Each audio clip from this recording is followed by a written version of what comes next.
Genesis chapter 8. Noah's deliverance. Then God remembered Noah and every living thing and all the animals that were with him in the ark. And God made a wind to pass over the earth, and the waters subsided. The fountains of the deep and the windows of heaven were also stopped, and the rain from heaven was restrained. And the waters receded continually from the earth. At the end of the 150 days, the waters decreased. Then the ark rested in the 7th month, the 17th day of the month, on the mountains of Ararat. And the waters decreased continually until the 10th month. In the 10th month, on the first day of the month, the tops of the mountains were seen. So it came to pass, at the end of 40 days, that Noah opened the window of the ark which he had made. Then he sent out a raven which kept going to and fro until the waters had dried up from the earth. He also sent out from himself a dove to see if the waters had receded from the face of the ground. But the dove found no resting place for the sole of her foot, and she returned into the ark to him, for the waters were on the face of the whole earth. So he put out his hand and took her, and drew her into the ark to himself. And he waited yet another 7 days, and again he sent the dove out from the ark.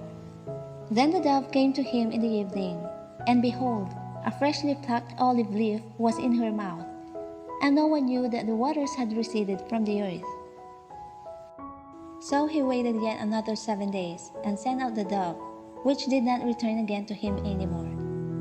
And it came to pass in the 601st year, in the 1st month, the 1st day of the month, that the waters were dried up from the earth.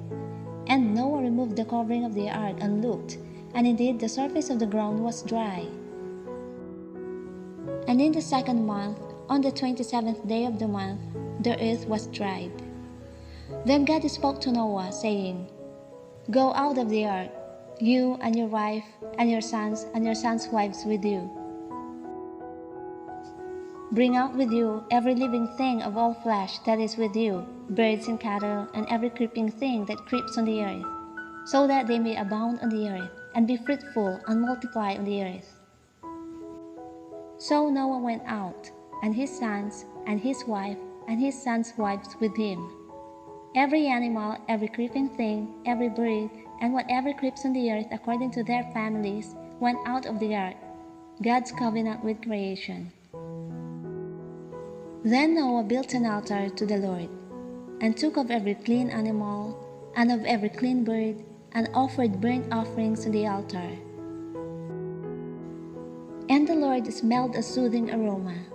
Then the Lord said in his heart, "I will never again curse the ground for man's sake, although the imagination of man's heart is evil from his youth, nor will I again destroy every living thing as I have done.